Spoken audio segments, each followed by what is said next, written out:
नमस्कार। आप जुड़े हैं जनसत्ता के साथ। आज हमारे साथ हैं डॉक्टर अरविंद पनगड़िया जी।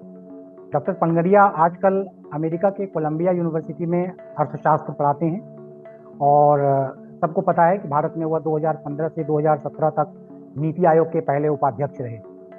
वह एशियन डेवलपमेंट बैंक में चीफ इकोनॉमिस्ट भी रह चुके हैं और उन्होंने 1.5 दर्जन किताबें भी लिखी हैं।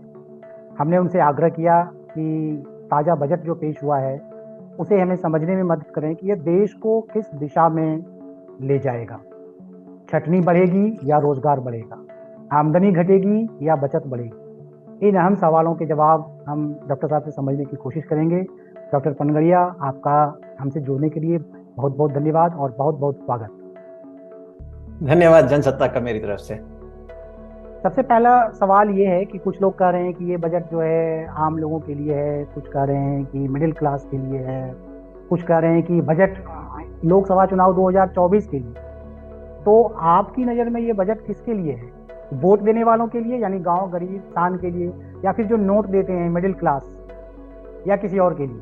मेरा अपना ये मानना है कि ये बजट सभी के लिए है, क्योंकि और इसमें काफी कंटिन्यूटी है। जो कुछ प्रधानमंत्री और वित्त मंत्री पिछले कई वर्षों से कर रहे हैं, उसी काम को ये बजट आगे बढ़ाता है। और कम से कम मेरा ये मानना है कि देश को आगे बढ़ने के लिए सबसे ज्यादा जरूरत है कि तेजी से ग्रोथ हो। और हमने ये अनुभव भी किया है पिछले कई सालों से कि जिन सालों में, यानी कि करीब पिछले 25 साल अगर हम लें, तो इन सालों में जो ग्रोथ हुई है उससे सभी को फायदा हुआ है, सभी वर्गों को। ये हो सकता है कि कोई स्पेसिफिक इंडिविजुअल जो है, एक कोई स्पेसिफिक व्यक्ति है, उसको फायदा हुआ ना हुआ हो, पर अगर ग्रुप्स को देखें, चाहे वो शेड्यूल कास्ट हो, चाहे शेड्यूल ट्राइब्स हो, चाहे ओबीसी हो, चाहे हिंदू हो, चाहे मुस्लिम हो, चाहे जैन हो, सिख हो, सभी को ग्रुप लेवल पे सभी को फायदा हुआ है ग्रोथ होने से। जबकि जब ग्रोथ नहीं हुई थी, ये 1950 से 1990 तक के 4 दशकों में, या ग्रोथ बहुत कम हुई थी, ऐसा तो नहीं कह सकते कि ग्रोथ नहीं हुई थी, ग्रोथ बहुत कम हुई थी, तो करीब करीब सभी वर्गों में जो है निराशा ही रही, और किसी के भी जो लिविंग स्टैंडर्ड्स हैं उनमें कोई विशेष वृद्धि नहीं हुई। पर हम खुद ये अनुभव कर चुके हैं कि ग्रोथ इकोनॉमी में सबसे ज्यादा इंपॉर्टेंट है। सारे हमारे डेटा दिखाते हैं कि जो ग्रोथ पिछले 20 से 25 साल में हुई है, उसमें सभी का उत्थान हुआ है। और इसके साथ एक ये भी बात बनती है कि सरकार के पास बहुत ज्यादा रेवेन्यू आए हैं, तो इसकी वजह से सरकार कई सोशल प्रोग्राम्स को जो है फाइनेंस कर पाई है। तो जैसे नरेगा जो है ग्रोथ होना शुरू हुई, उसी के बाद से शुरू हो सका। फूड सिक्योरिटी एक्ट है, उसी के बाद से लागू हुआ। तो ये जो सोशल स्पेंडिंग का काम है और साथ साथ इंफ्रास्ट्रक्चर बिल्ड करने का काम है, तो ये भी ग्रोथ से आगे बढ़ता है। तो इसलिए मैं मानता हूँ कि ओवरऑल बजट का मकसद सभी का उत्थान करना है। बजट पर जो राजनीतिक बयानबाजी हो रही है या जो इसका राजनीतिक पहलू है उसे छोड़ दें, तो एक बात बहुत ज़रूरी हो जाती है, बजट में जो आंकड़े हों वो आंकड़े प्रैक्टिकल हों, वो सच के करीब हों। तो अगर ये नहीं होगा तो फिर आपका पूरा हिसाब किताब ही गड़बड़ हो जाएगा। तो जैसे एक उदाहरण 2019-20 का अगर हम लें, तो एक 12% जीडीपी ग्रोथ का अनुमान बजट में रखा गया था और एक्चुअल जो ग्रोथ हुई वो 3.7%। उसी तरह से डिसइन्वेस्टमेंट का आंकड़ा रखा गया और जो अचीव हुआ उसमें काफ़ी गैप हुआ। तो क्या आपको लगता है कि ये जो बजट इस बार आया है, ये जो इसमें प्रोजेक्शन किए गए हैं और जो अनुमान जताए गए हैं वो प्रैक्टिकल हैं, मतलब सच के करीब हैं? तो पहले तो ये देख लें कि जो पिछले जो आप कुछ उदाहरण दे रहे हैं, उनमें ऐसा है कि इस दृष्टि से देखिए कि कई चीजें जो हैं अनुमान करके लगाई जाती है, और वो जो है बजट खुद भी यही कहता है कि अनुमानित है, एस्टिमेट्स हैं। तो कई एस्टिमेट जरूरी नहीं है कि वो सच साबित हों। और खास तौर से अगर जिस वर्ष की आप बात कर रहे हैं, तो वो तो कोविड का प्रकोप हुआ, तो 12% तो खैर रियल ग्रोथ तो किसी भी बजट ने नहीं कही है, वो नॉमिनल ग्रोथ की बात होगी, उसमें इन्फ्लेशन भी इंक्लूडेड है। तो अब अगर कोविड हो गया तो उसमें सरकार कुछ नहीं कर सकती, वो सभी देशों में ऐसा हुआ। कई देश में, आपको बता दूं, स्पेन को देख लीजिए, इटली को देख लीजिए, हमसे भी बुरी हमारी तो 6.6% गिरी थी ग्रोथ उस साल में, 2021 वाला जो साल था उसमें। स्पेन की, इटली की, इनकी तो ग्रोथ हमसे भी ज्यादा गिरी है, 7-8% तक गिरी है। सो ये वो कोई भी प्रिडिक्ट नहीं कर सकता। इसी तरीके से आपने कहा जैसे डिसइन्वेस्टमेंट वाला है, थोड़ा एस्पिरेशनल रहता है कि किसी तरीके से ये करेंगे, पर आखिरकार में अगर ओवरऑल देखा जाए तो इस सरकार के समय काल में पारदर्शिता बढ़ी है। कई चीजें हम पहले क्या करते थे कि ऑफ बजट रखते थे, सरकार क्या बोरो कर रही है सरकारी खाते पे नहीं आता था वो। जैसे फूड कॉर्पोरेशन ऑफ इंडिया था, तो वो करीब करीब 1 लाख करोड़ रुपए बोरो कर लेता था और वो सरकार के खाते पे नहीं आता था। जब वो दिखाते थे कि आपका जो बजट डेफिसिट है वो या फिस्कल डेफिसिट जो है उसमें जब दिखाते थे तो उसमें वो खर्चे में वो आता ही नहीं था। तो इसलिए जो है अब ये जो भी सारा सरकार बोरो करती है, चाहे बजट पर या पहले ऑफ बजट हुआ करता था, उस सबको बजट पे लाया गया है। तो ये बहुत बड़ा कदम इस सरकार ने उठाया है कि पारदर्शिता की ओर। अब अगर इस बजट की बात करें, आप कहना चाह रहे हैं, तो मैं समझता हूं कि ज्यादातर आप इसमें देखिए, अगर सर्कमस्टांसेस बदल जाएं तो कोई कुछ नहीं कह सकता, पर जो परिस्थितियां देखकर जो अनुमान लगाए गए हैं बहुत कंजर्वेटिव हैं। आप देखिए, पिछले बजट में भी देखिए, जैसे था कि रेवेन्यू जो एस्टिमेट किए थे सरकार ने उससे कहीं ज्यादा हुए। सरकार ने बढ़ा चढ़ा के नहीं किया। इस बार भी जो रेवेन्यू के प्रिडिक्शंस हैं, वो जो है इकोनॉमिक सर्वे खुद ग्रोथ बता रहा है करीब 11 या 12% नॉमिनल ग्रोथ, पर रेवेन्यू जो है सरकार ने बढ़ने का करीब अनुमान लिखा है वो सिर्फ 10.5% लिखा है। जबकि हमारा अनुभव ये रहा है कि 1% ग्रोथ से करीब 1.2% ग्रोथ हो जाती है रेवेन्यूज में, बॉयंसी की वजह से। पर सरकार ने ये नहीं किया है, बल्कि रेवेन्यूज को कम ही दिखाया है।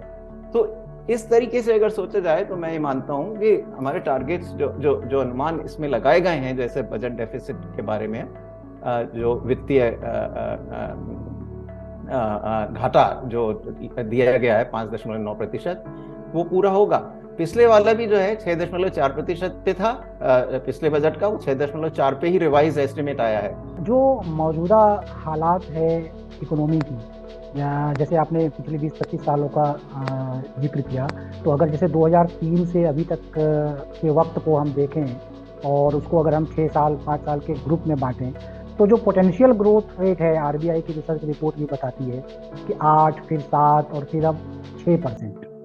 तो इसके मद्देनज़र आपको क्या लगता है कि ये जो बजट है ये देश की इकोनॉमी को किस दिशा में लेकर जाएगा, जो चुनौतीपूर्ण हालात हैं उसके मद्देनज़र? हाँ, तो चुनौतियों की बात हम कर सकते हैं आगे, पर अगेन उन्हीं चुनौतियों वगैरह को सबको ध्यान में रखते हुए मैं समझता हूं कि बल्कि ये जो 6 या 6.5% की ग्रोथ का जो अनुमान अभी है, चाहे रिजर्व बैंक ऑफ इंडिया को लें या इकोनॉमिक सर्वे का एस्टिमेट लें, वो मेरे खुद के असेसमेंट से के हिसाब से बल्कि कम साइड पर है।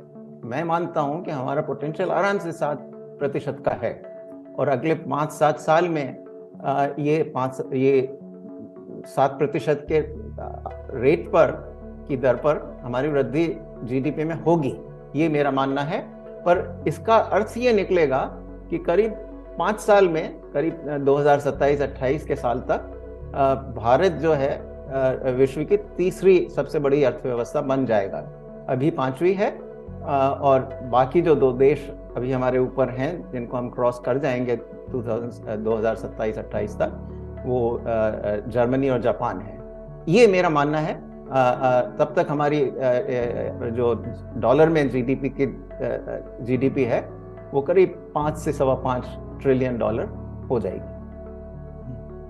और जैसा आपने ग्रोथ की बात की, तो ग्रोथ को एक इंजन देने वाला बड़ा फैक्टर है प्राइवेट कंजम्पशन, और ये जो देख रहे हैं हम लोग, अगर 2020 से कंपैरिजन करें तो उस लेवल में ये 8% बढ़ा है। तो क्या आप मानते हैं कि अब जो स्थिति बन रही है और जो अब कोविड के बाद की जो स्थिति अब है, जिसमें कि हम कह रहे हैं कि उस स्थिति से थोड़ा बहुत हम अब उबरने लगे हैं, और इस बजट में जो प्रावधान है, तो वो जो रफ्तार में प्राइवेट कंजम्पशन को बढ़ाने के लिए चाहिए, वो रफ्तार दे पाएगा यह बजट? मैं समझता हूं कि कंजम्पशन से भी ज्यादा इम्पोर्टेंट देश के लिए है इन्वेस्टमेंट को बढ़ाना, और इस दिशा में फिर कंजम्पशन पे भी आता हूं मैं। पर पहली बात यह है कि इन्वेस्टमेंट को बढ़ाना सबसे ज्यादा इंपॉर्टेंट है, क्योंकि जब नए इन्वेस्टमेंट आते हैं तो नए इन्वेस्टमेंट ही सबसे प्रोडक्टिव होते हैं। लेटेस्ट टेक्नोलॉजी का उपयोग करते हैं ये, और एक अर्थव्यवस्था को आगे बढ़ाते हैं। तो कम से कम हमारा इन्वेस्टमेंट जो है, आपका अगर मीडिया में जनरल इंप्रेशन नैरेटिव अगर देखें तो ऐसा लग रहा है कि जैसे इन्वेस्टमेंट, प्राइवेट इन्वेस्टमेंट नहीं बढ़ रहा है। वो बिल्कुल गलत है। अगर डेटा आप देखें जो मॉस्पी के हैं, जीडीपी डेटा आते हैं, उसमें इन्वेस्टमेंट का कितना हिस्सा है ये भी रिपोर्ट होता है। तो इन्वेस्टमेंट का हिस्सा पिछले 3 साल में करीब 30%, जीडीपी का 30% से भी थोड़ा सा नीचे था 3 साल पहले। आज ये करीब 35% तक आ गया है। तो ये मैं मानता हूं कि सबसे ज्यादा महत्वपूर्ण डेवलपमेंट है कि इन्वेस्टमेंट हमारा बढ़ रहा है जीडीपी। अब जैसे जैसे आर्थिक स्थिति आगे बढ़ेगी, इनकम्स बढ़ेंगी, तो सभी जो हैं आपके कंजम्पशन भी बढ़ेगा, इन्वेस्टमेंट भी बढ़ेगा, सरकारी खर्चा भी बढ़ेगा। तो ये अल्टीमेटली, इसीलिए मैं कह रहा था कि ग्रोथ इसलिए सबसे बड़ा इंपॉर्टेंट फैक्टर है कि ये इन सभी के जो ग्रोथ ड्राइवर्स हैं, ग्रोथ फैक्टर्स हैं, इनको सभी को आगे बढ़ने में मदद करता है। और साथ ही साथ गरीबों के लिए जो है रेवेन्यूज भी क्रिएट करता है, जिससे कि सरकार सोशल प्रोग्राम्स को तेजी से आगे बढ़ा सके। ये सारी बातें जुड़ी हुई हैं, जैसे रोजगार जनरेशन से भी। अगर इन्वेस्टमेंट बढ़ेगा तो रोजगार भी जनरेट होगा, रोजगार जनरेट होगा तो फिर उससे कंजम्पशन भी बढ़ेगा। तो रोजगार के अवसर पैदा करने के लिहाज से, एम्प्लॉयमेंट जनरेशन के लिहाज से आप इस बजट को कितना सही मानेंगे? हाँ, ये रोजगार का हमारा जो मसला है, मेरा दृष्टिकोण इसमें थोड़ा सा फर्क है जो जनरल दृष्टिकोण लोग रखते हैं उससे। पहली बात तो ये है कि हमारे देश में जो है बेरोजगारी की समस्या पर हम बहुत बात करते हैं, पर अगर आप डेटा देखें तो बेरोजगारी बाय इटसेल्फ इतनी ज्यादा नहीं है, क्योंकि लोगों की आय कम होने के कारण हर व्यक्ति को कुछ न कुछ करना ही है, तो वो कुछ न कुछ कर ही रहा है। तो आप अगर अनएम्प्लॉयमेंट के डेटा देखें तो आखिरी हमारे पास जो है एस्टिमेट इसका बेरोजगारी का, जो पीरियोडिक लेबर फोर्स सर्वे जो हमारा आता है उसके 2020-21 साल वाला है, तो उसमें करीब 4.2% है। अर्बन अनएम्प्लॉयमेंट के डेटा हमारे पास हर क्वार्टर के आ जाते हैं। तो आखिरी क्वार्टर जो था वो जुलाई, अगस्त, सितंबर 2022 वाला था, तो वो काफी रिसेंट है।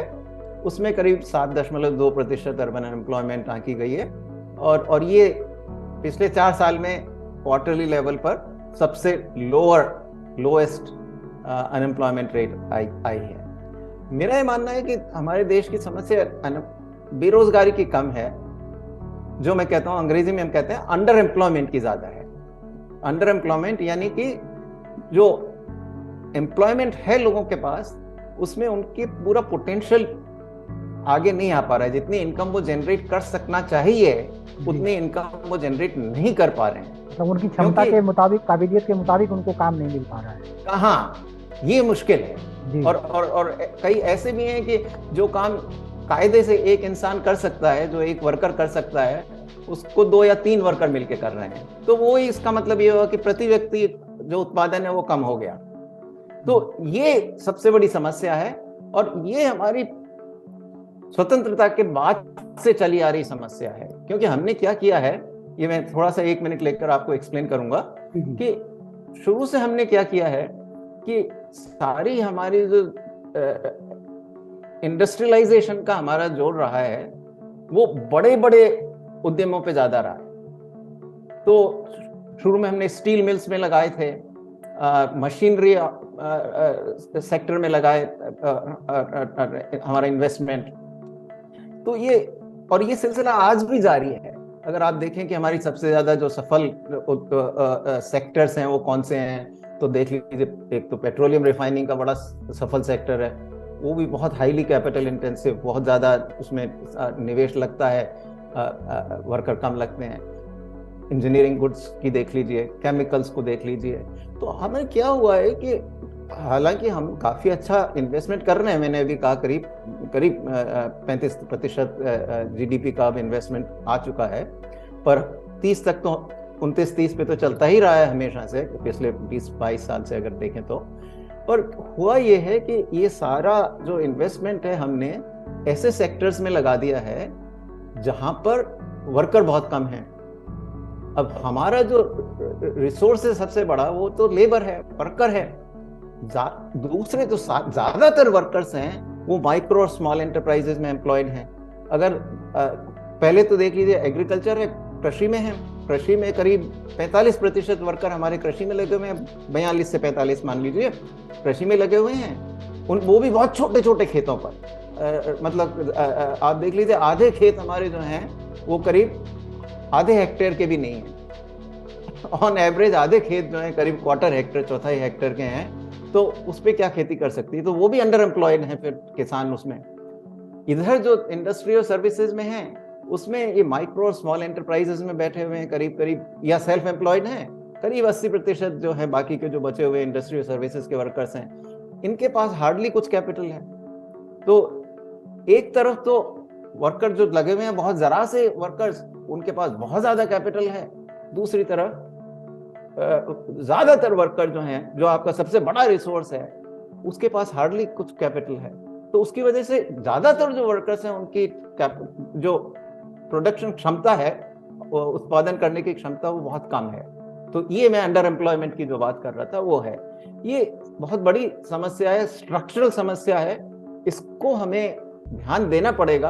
और सरकारों का ये हमेशा रहता है, चाहे आप प्लानिंग के जमाने की सरकारें देख लीजिए, जवाहरलाल नेहरू जी के समय की या बाद में इंदिरा गांधी जी के समय की, अब भी की भी कोई भी सरकार, चाहे वो मनमोहन सिंह जी की सरकार हो, चाहे मोदी जी की सरकार हो, सभी सरकारों में ये रहता है कि बड़े बड़े उद्योगों पर सब जोर देते हैं, पर ये नहीं सोचते कि इसमें जो है वर्कर का सबसे बड़ा नुकसान हो रहा है कि उसको, ज्यादातर वर्कर्स को अनफ कैपिटल, काफी कैपिटल जो थोड़ी बहुत जो चाहिए वो नहीं मिल रही है। तो इसकी वजह से फिर हम जो विश्व की जो एक्सपोर्ट्स हैं, ग्लोबल एक्सपोर्ट्स, उनमें भी हमारा कॉम्पिटिटिव एज नहीं बन पाता। क्योंकि जैसे आप क्लोथिंग इंडस्ट्री लें, कपड़ों की बहुत बड़ी इंडस्ट्री है, दुनिया में $800 बिलियन के एक्सपोर्ट होते हैं कपड़ों के, पर हमारा इसमें कुछ भी, हम मुश्किल से $20 बिलियन भी नहीं एक्सपोर्ट कर पाते 800 बिलियन डॉलर्स के।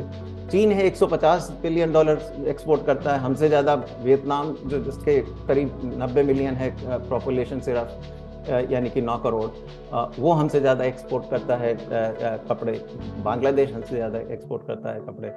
तो अगर इसमें हमारी बड़ी कंपनियां आए, जैसे कपड़े का उद्योग है, इसमें बड़ी कंपनियां आए, जो इकोनॉमीज ऑफ स्केल है उसका फायदा उठाएं, थोड़ी कैपिटल यूज कर सकें ज्यादा, क्योंकि हमारे दूसरे देशों के मुकाबले में जो सफल देश हैं, जैसा मैंने बताया कि चीन हुआ या वियतनाम हुआ या बांग्लादेश हुआ, कपड़ों के मार्केट में जो सफल देश हैं, उनमें कंपनियों की स्केल बड़ा है, और इस वजह से उसमें फिर जो है हर वर्कर के पास कैपिटल भी ज्यादा है।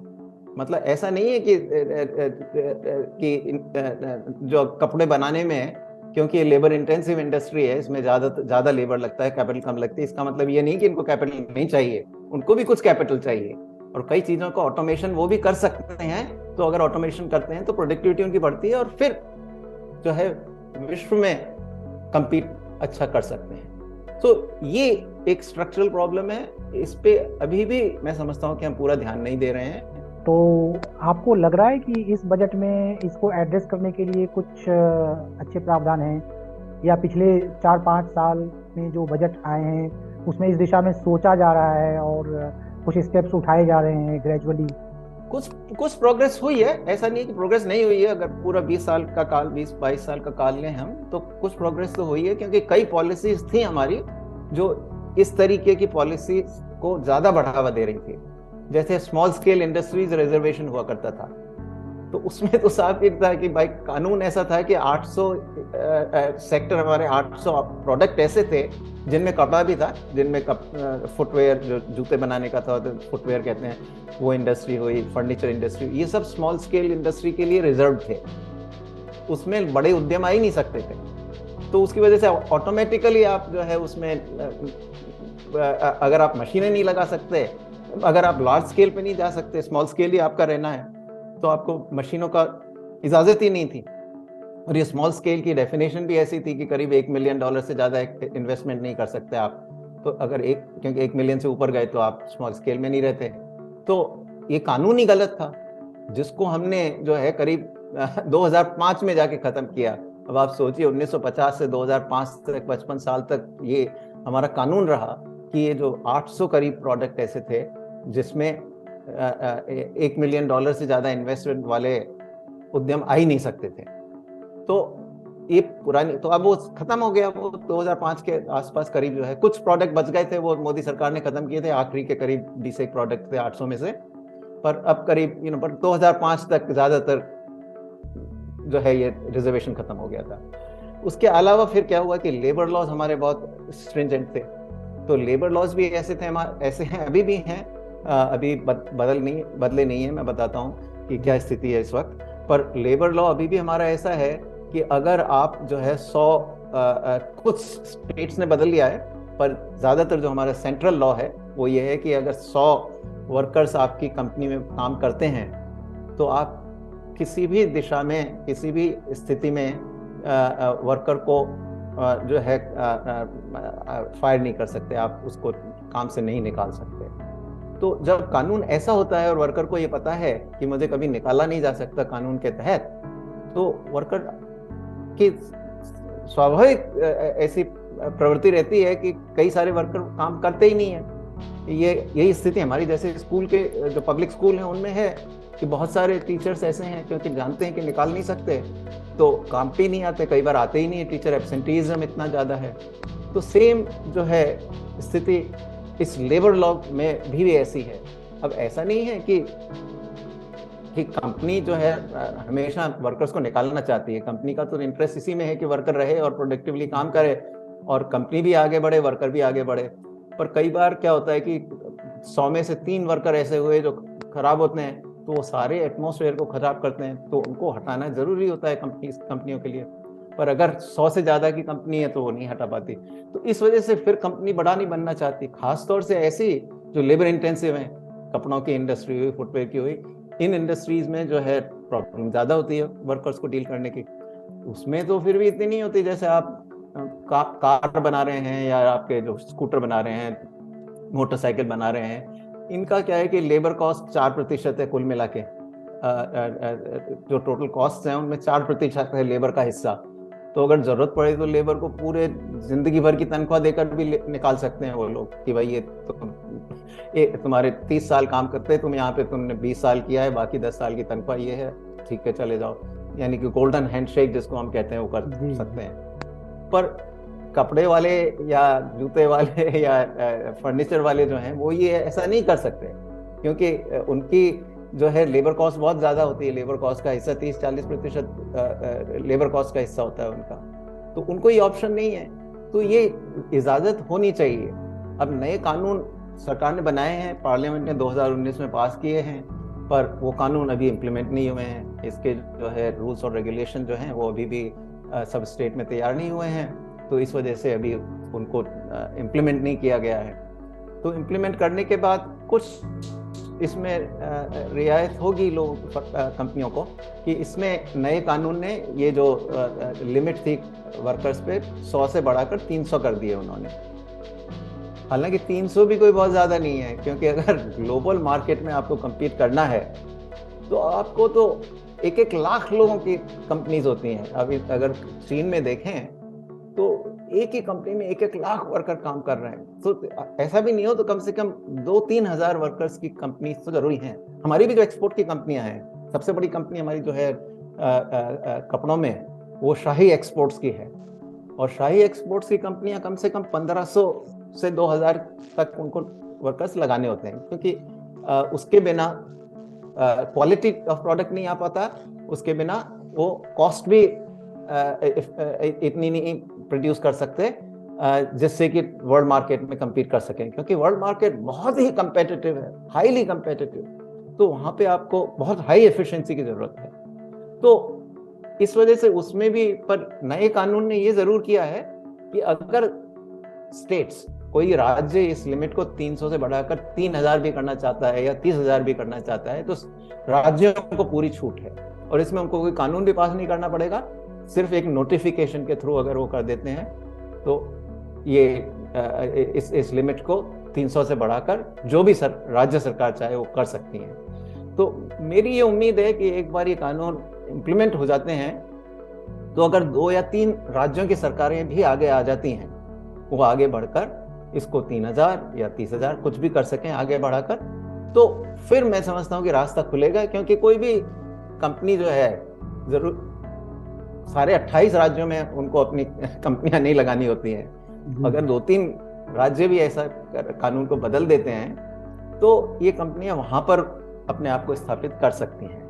तो आपने जैसे कंपनियों की बात की, कर्मचारियों को निकालने की बात की, तो इसी से जुड़ा सवाल एक और कर लेते हैं। जैसे आजकल छटनी काफ़ी हो रही है, खास करके अमेरिकी कंपनियों में, गूगल, मेटा, अमेजॉन में जो छटनी हुई है, तो भारत में भी उसका असर पड़ा है। भारत में भी बायजू और शेयर चैट में निकाले जा रहे हैं लोग, तो एक तरह का माहौल बन रहा है जो एम्प्लॉयमेंट मार्केट है और जो नौकरी पेशा लोग हैं, खास करके प्राइवेट सेक्टर में, तो उनमें एक असमंजस की स्थिति है। पता नहीं ये आने वाला साल कैसा रहेगा।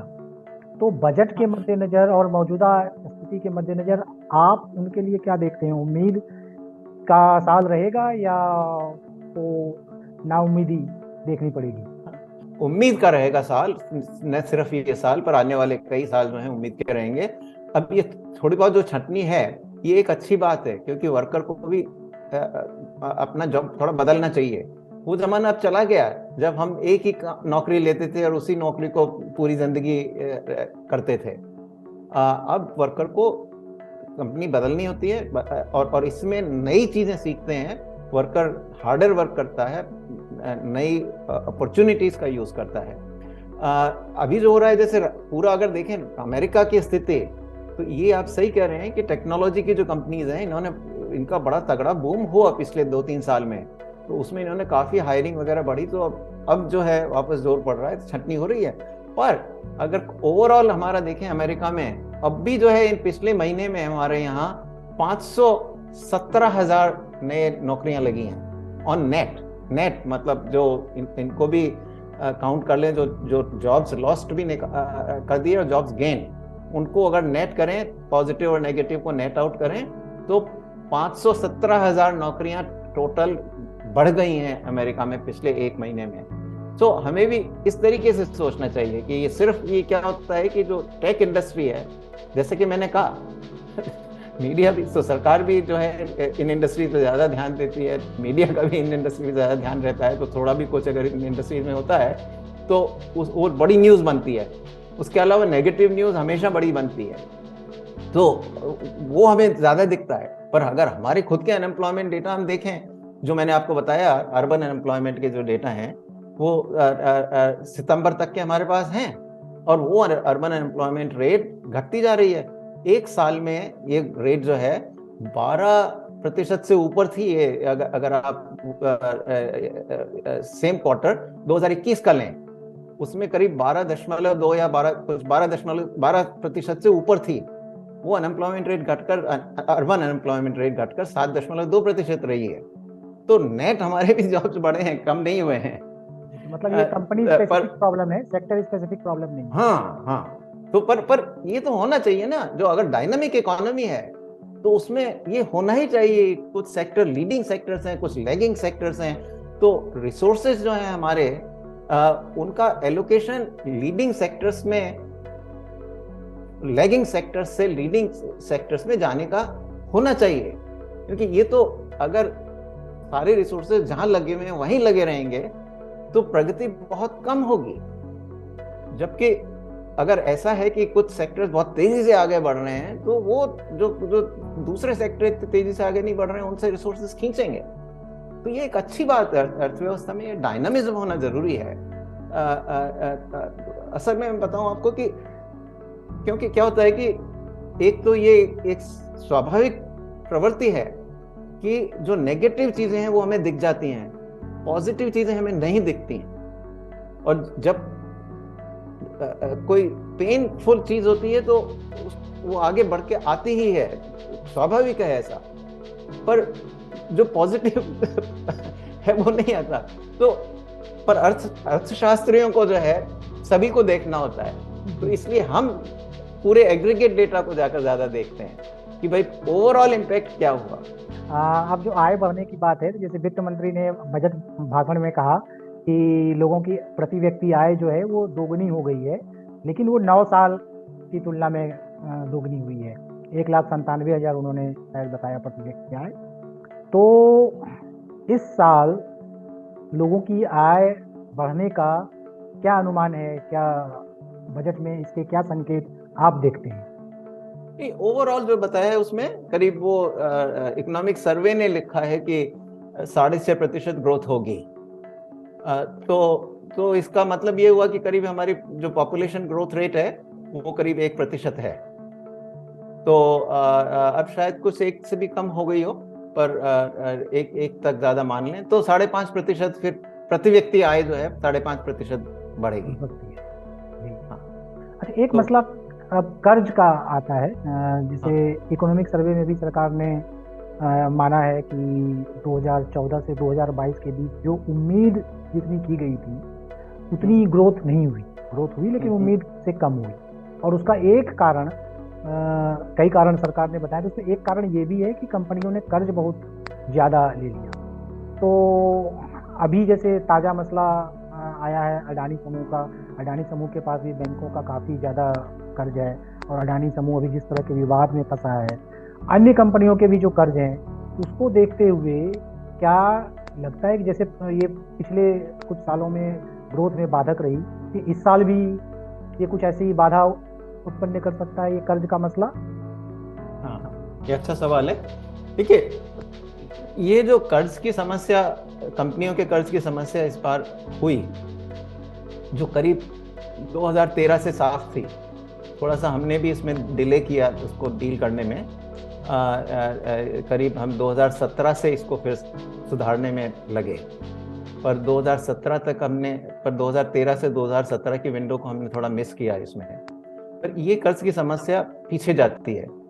जो ये है, यूपीए सरकार के समय में बहुत रेकलेस लैंडिंग हुई, और ये साफ दिख रहा था डेटा में कि अच्छा, और उस वक्त क्या था, कानून भी गलत था कि जो बैंक जो थे वो लोन को रिस्ट्रक्चर कर देते थे, और जब रिस्ट्रक्चर करते थे तो बैंक का कोई डाउनग्रेडिंग नहीं होता था, एनपीए में नहीं जाता था वो। तो बिल्कुल गलत कानून था दुनिया भर में। जब भी अगर किसी कंपनी का आप लोन रिस्ट्रक्चर कर रहे हो तो उसको जो है डाउनग्रेड किया जाता है कि वो एनपीए में जाएगा, नॉन परफॉर्मेंस एसेट में जाएगा। तो हमने किया नहीं, उसको रिस्ट्रक्चर करते रहे। तो फिर क्या होता है कि अगर ऐसा कानून है तो जो ऋण लेने वाला है वो भी रिस्ट्रक्चर करना चाहता है, क्योंकि वो नहीं चाहता कि उसका लोन एनपीए में चला जाए। बैंक होता है वो भी सोचता है कि यार मैं एनपीए में लगेगा तो मेरी प्रॉफिटेबिलिटी कम दिखेगी, तो वो भी उसको रिस्ट्रक्चर करने में उत्सुक होता है, वो रिस्ट्रक्चर कर देता है। तो ये कानून ही गलत था, और ये कानून 2001 से चला आ रहा था, ये कोई नया कानून नहीं था। और इनको रिजर्व बैंक को बहुत समय लग गया। 2015 में जाके फिर रिजर्व बैंक ने उस कानून को बदला। जो इंटरनेशनल बेस्ट प्रैक्टिस थी उसको हमने अडॉप्ट किया 2015 में जाकर। तब वो सारे जो रिस्ट्रक्चर्ड लोन थे उनमें से ज्यादातर सब बहुत जल्दी एक के बाद एक जो है एनपीए में, नॉन परफॉर्मिंग एसेट में बदल गए, खराब लोन में, खराब ऋण में बदल गए वो बैंकों की बैलेंस शीट पर। तो जब ऐसा होने लगा तो वो कॉरपोरेशंस का रिस्ट्रक्चरिंग जब बंद हुआ तो कॉरपोरेशंस की बैलेंस शीट भी गड़बड़ हुई। तो ये सारा जो है इसकी वजह से कॉरपोरेट एनवायरनमेंट बिगड़ा और उसकी वजह से जाकर हमारी ग्रोथ रेट 2019-20 में गिरकर 3.7% रह गई। अगर आप पिछले उसके पहले के साल लें जो मोदी सरकार का पहली पूरी टर्म लें 14-15 से 18-19 और तक की 5 साल में ग्रोथ रेट हमारी अच्छी रही है, 7.4% रही है ग्रोथ रेट। पहले 5 साल में मोदी सरकार की ग्रोथ रेट 7.4% रही है। पहले 6 साल भी अगर हम लेते हैं तो ये ग्रोथ रेट करीब 7% के आसपास रही है, 6.8 रही शायद। पर ये एक साल ऐसा हुआ 19-20 का, और ये ज्यादातर इसी वजह से हुआ कि ये सारे जो एनपीएस वगैरह थे फाइनली बैंकिंग में क्राइसिस को सॉल्व करने में लग रहे थे, तो क्रेडिट ग्रोथ खत्म हो गई थी हमारी। ये 2017 के साल में, मैं तब इंडिया में ही था, मैं नीति आयोग में, तो फाइनली जब 2017 में लगा कि सारी क्रेडिट ग्रोथ ही खत्म हो गई है, तब जाके जो है मुश्किल कदम इंसॉल्वेंसी बैंक्रप्सी कोड के तहत सारी कंपनीज को बैंक्रप्सी कोर्ट के अंदर भेजा गया। करीब 12 बहुत बड़ी कंपनीज के जो थे ये खराब लोन, उनको रिजर्व बैंक ऑफ इंडिया ने बाय ऑर्डर बैंक्रप्सी कोर्ट में भेजा। तो ये पुरानी कहानी है। अब जो स्थिति है इस वक्त हमारी, वो बहुत साउंड है। मैंने ये भी कहा है कि अब जो हमारी स्थिति है इस वक्त, वो करीब करीब वैसी स्थिति है जो हमारी 2003 में थी, कि 2000 उस वक्त भी बहुत सारे खराब लोन हुए थे 90s वगैरह में, क्योंकि ये प्रक्रिया शुरू ही हुई थी 90s में कि आइडेंटिफाई करना कि क्या खराब लोन है, क्या अच्छे लोन है, क्योंकि शुरू 80 तक तो कुछ था ही नहीं, हमारा सिस्टम ही नहीं था इस बात का कि खराब लोन्स को आप आइडेंटिफाई भी करें। 90s में जाके धीरे धीरे रिफॉर्म हुए, तो इसकी प्रक्रिया जब शुरू हुई तो बहुत सारे आइडेंटिफाई हुए। तो एनपीएस अगर देखें तो बहुत हाई थे हमारे उन जो अभी 12.5% थे, उससे भी ज़्यादा हाई थे उन दिनों में। फिर वाजपेयी सरकार ने इनको क्लीन अप किया बहुत ज़्यादा। तो भाई 2003 हमारी स्थिति बहुत बढ़िया हो गई थी, और फिर 2003 हमारा पहला साल था 2003-04 का, जब ग्रोथ रेट करीब करीब 8% के पास आ गई थी। उसके बाद सरकार बदली, यूपीए सरकार आई और ग्रोथ चलती रही। तो वही स्थिति मैं मानता हूं कि अब हमारी है। कोविड के दौरान हमने बैंक्स की बैलेंस शीट्स भी साफ कर दी। सरकार ने बहुत ज्यादा उसमें जो है रिकैपिटलाइज किया है, करीब 3-3.5 लाख करोड़ रुपए बैंकों में लगाए हैं। तो रिकैपिटलाइज हो गए हैं बैंक्स की बैलेंस शीट अब अच्छी है। कॉर्पोरेशंस का भी क्लीन अप हो गया है, तो उनकी बैलेंस शीट भी बहुत अच्छी है। तो इसलिए मैं मानता हूं कि इस वक्त के हमारी जो स्थिति है वो बहुत मजबूत स्थिति है, और इसीलिए मेरा ऑप्टिमिज्म है कि आने वाले सालों में फिर से हम कम से कम 7% वृद्धि दर के आगे बढ़ेंगे। हाँ, तो ये अदानी ग्रुप वाला जो ऐसा है कि अभी धीरे धीरे फैक्ट सामने आए हैं, तो उसमें हमारे बैंक्स का तो एक्सपोजर बहुत कम है। वित्त मंत्री का भी स्टेटमेंट है आपके अखबारों में, समाचार पत्रों में, कि चाहे आप LIC को ले लें, चाहे स्टेट बैंक ऑफ इंडिया को ले लें, चाहे सारे public sector banks, bank of Baroda का भी स्टेटमेंट आ गया है, पंजाब नेशनल बैंक का भी सभी ने अपने अपने स्टेटमेंट दे दिए हैं। इतना कोई एक्सपोजर इन बैंक्स का है नहीं। पहली बात तो ये। दूसरी बात ये है कि कहाँ तक हिंडनबर्ग सच है और कहाँ तक अडानी सच है, ये भी तो अभी हमें पता नहीं है, क्योंकि हिंडनबर्ग की तो ये हिस्ट्री रही है। आप देखिए, हिंडनबर्ग खुद जो है करीब 6 साल पहले की कंपनी है, और एक बड़ा इन्वेस्टिगेशन यूनाइटेड स्टेट्स में चल रहा है इस वक्त। ये सारी जो शॉर्ट सेलर्स हैं, जो इस तरीके के एक्टिविस्ट शॉर्ट सेलर्स कहते हैं इनको हम, इसमें क्या करते हैं ये लोग कि इस तरीके की रिपोर्ट जब निकलती है तो उसके पहले ही ये जो है, इनके पास शेयर्स तो है नहीं, तो उन शेयर्स को बेच देते हैं, या तो बोरो कर लेते हैं किसी से शेयर्स, या ये कहते हैं कि 15 दिन बाद हम आपको शेयर्स डिलीवर करेंगे, या 20 या 1 महीने बाद शेयर्स डिलीवर करेंगे। पर वो ट्रांजैक्शन जो है आज की तारीख में आपका हो गया, एग्रीमेंट की भाई हम चलिए 1 महीने बाद या 2 हफ्ते बाद आपको ये शेयर्स देंगे, कीमत इसकी ये है। फिर आप क्या करते हो कि इस तरीके की खराब न्यूज निकालते हो। तो मैं नहीं कह रहा कि हिंडनबर्ग ने निकाली है ऐसी, पर कुछ शॉर्ट सेलर्स का ये रिकॉर्ड है, और इसी बात का इन्वेस्टिगेशन जस्टिस डिपार्टमेंट अमेरिका में कर रहा है। जैसे जिस तरीके का रिएक्शन इंडिया में हुआ, उसी तरीके का रिएक्शन दूसरे देशों में भी होता है। अब हिंडनबर्ग ने खुद ने एक रिपोर्ट अमेरिका की किसी कंपनी के खिलाफ निकाली थी, एक चीन की किसी कंपनी के खिलाफ निकाली थी, दूसरे के कई सारी, करीब आप इनकी वेबसाइट पर जाकर देखें तो साल में करीब 8-10 रिपोर्ट्स ये लोग निकाल रहे हैं। और और इस कंपनी की खुद की ट्रांसपेरेंसी कुछ नहीं है। ये कहते हैं कि हम डेकेड्स का हमारे एक्सपीरियंस है, जबकि कंपनी खुद 6 साल ही पुरानी है। तो और जो इन्वेस्टिगेटिव कंपनी है, जो दूसरे कंपनी को कह रही है कि आपको ट्रांसपेरेंसी रखने की जरूरत है और आपको डिस्क्लोजर करने की जरूरत है, उसका खुद का कोई डिस्क्लोजर नहीं है। कितने एम्प्लॉइज हैं ये इसकी वेबसाइट पर डिस्क्लोज नहीं है। कौन एम्प्लॉइज की क्या क्वालिफिकेशंस हैं, इसका कोई डिस्क्लोजर उसमें नहीं है। तो कहने का मतलब ये है कि मैं ये नहीं कह सकता, ये तो सेबी को ही तय करना है कि कितना इसमें सच है कितना झूठ है, क्योंकि ना आपको पता है इस फैक्ट्स, ना मुझे पता है, ना मुझे नहीं लगता कि हिंडनबर्ग रिसर्च को भी पता है। सेबी को इसमें जो है बैठकर जो अडानी के जो रिप्रेजेंटेटिव्स हैं उनके साथ बैठकर अगले 2-3 दिन में ये वार्ता करनी चाहिए, पूरा एक चीज पूछनी चाहिए सारी, और फिर सेबी को इस बारे में रिपोर्ट देनी चाहिए, ताकि इन्वेस्टर्स को ये बात क्लियर हो सके कि भाई क्या असल स्थिति है। मेरा ये मानना है कि लोग ये हमारी कंट्री डेमोक्रेटिक कंट्री है, मीडिया बहुत एक्टिव है, तो जो इंसेंटिव है बाहर की कंपनियों का, और ये बाहर की कंपनी ये भी जानती हैं कि हमारे सिस्टम में उनको खूब क्रेडिबिलिटी दी जाती है, चाहे रोक कंपनीज हों उनको भी हमारे, क्योंकि अगर बाहर की कंपनी है तो हम ये मान के चलते हैं कि इसका मतलब अच्छी ही होंगी, पर वो भी रोक कंपनीज हो सकती हैं, हम नहीं जानते इस बात को। तो इसलिए जो है ये सिस्टम हमें डेवलप करने की जरूरत पड़ेगी। आगे चल के भी हो सकता है इस तरीके की दूसरी कंपनीज के विषय में भी इस तरीके की रिपोर्ट निकाली जाए, ताकि शॉर्ट सेलिंग करके बहुत ज्यादा पैसा बहुत कम समय में कमाया जा सके। तो इसमें और क्या होता है कि ऐसा नहीं है कि हमारी कंपनी दूध की धुली हुई हैं, तो उसमें भी दिक्कत है, उसमें भी गलतियां हो सकती हैं। तो इसलिए सिस्टम को डेवलप करने की जरूरत है इस विषय में। एक जैसे विनिवेश का हम लोगों ने पहले थोड़ा सा जिक्र किया, तो अगर हम देखें 2019 से लेके 22 तक तो विनिवेश का काफ़ी जिक्र होता था बजट में। 19 में 80,000 करोड़ का टारगेट था, 20 में 1,05,000 करोड़ का टारगेट था, 21 में 2,10,000 का टारगेट था।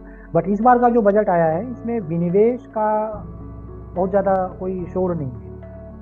नहीं, पर टारगेट है 65,000 करोड़ रुपए का टारगेट इसमें जी है। जी 65,000 करोड़ का टारगेट रखा गया है, लेकिन अगर उसको देखा जाए 1,75,000, 2,10,000, 1,05,000, उसके कंपैरिजन में ये बहुत कम है।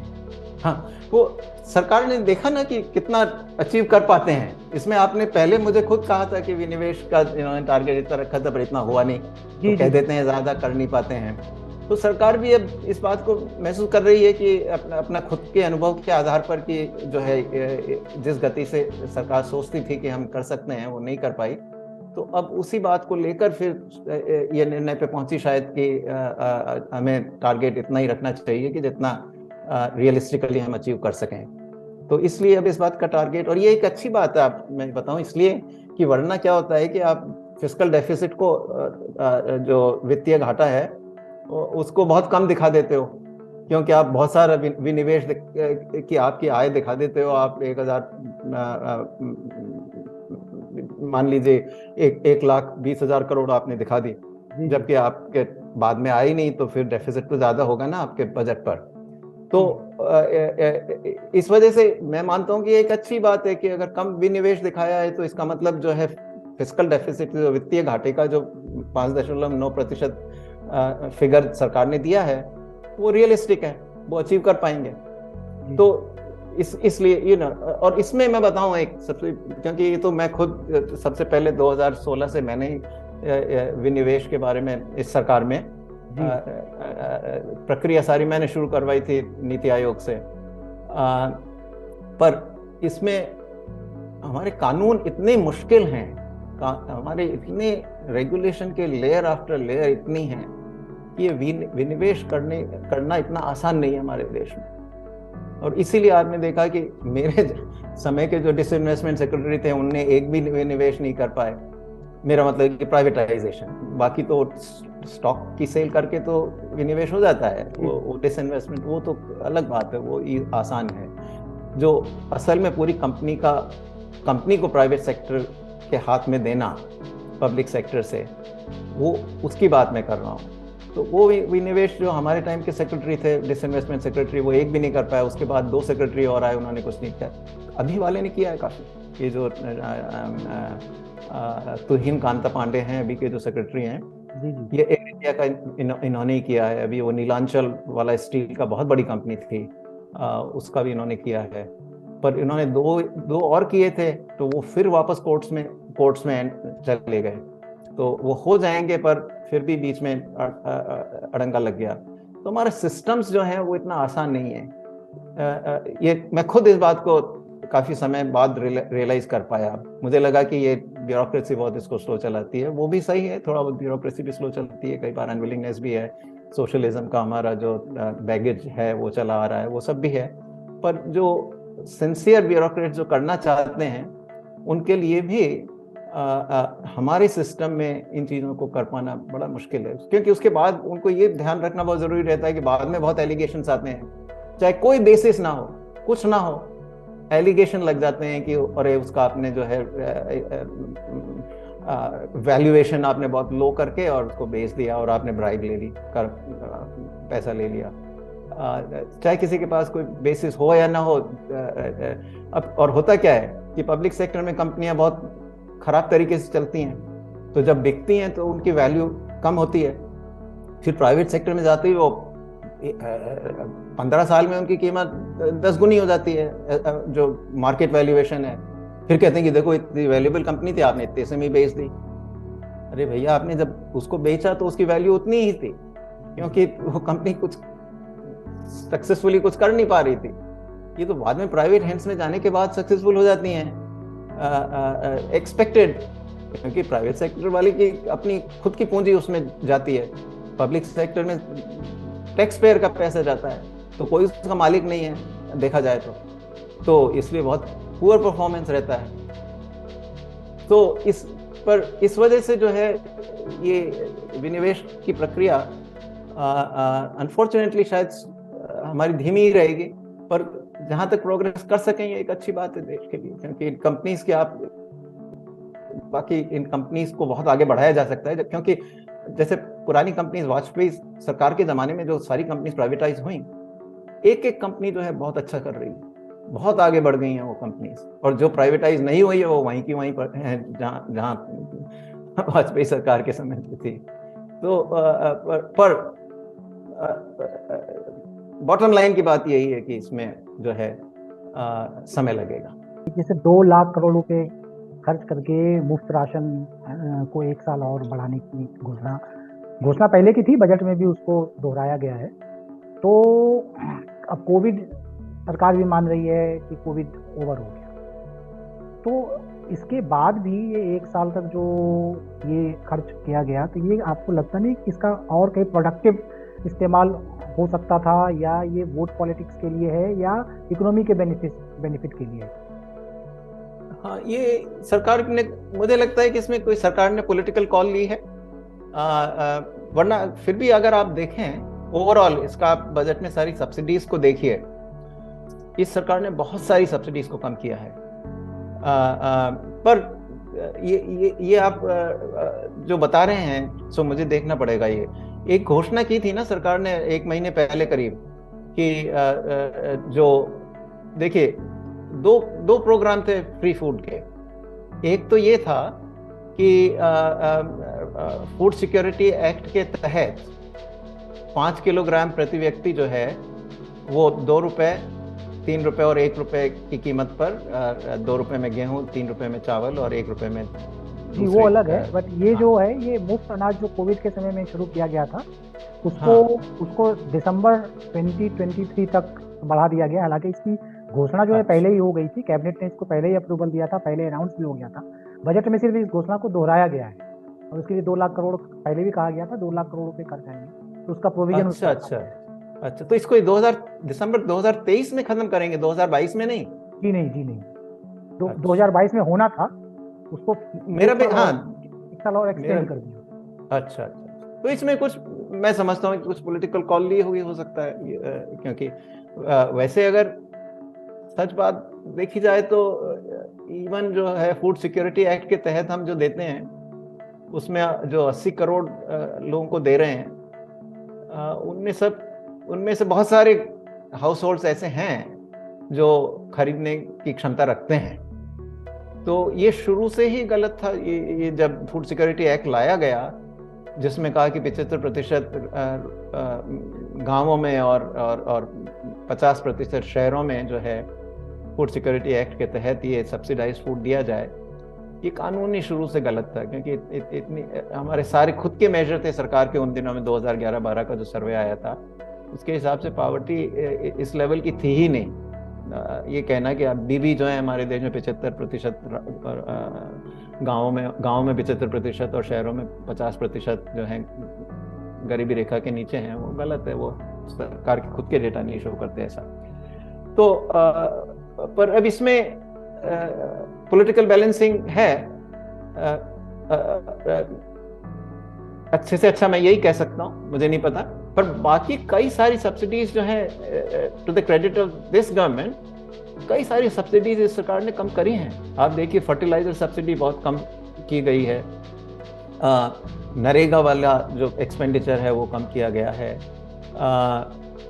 और भी हैं। आप देखिए एक ट्विटर पे राहुल शिवशंकर ने ट्वीट किया था, करीब 5-6 सब्सिडीज को उसने लिस्ट किया कि जो सरकार ने कम करनी है। तो ऐसा नहीं है। सो इसलिए मुझे लगता है कि थोड़ा बैलेंसिंग एक्ट है कि अगर दूसरी सब्सिडीज को कम कर रहे थे, हो सकता है कि सरकार ने देखा कि इस वक्त हम जो है अभी इस सब्सिडी को नहीं हटाते हैं। सो ये वापस, क्योंकि जैसा आप बता रहे हैं कि पहले ही घोषणा हो गई थी वैसे दिसंबर 2022 में खत्म करने की, और फिर बजट ने उसको आगे बढ़ा दिया, तो शायद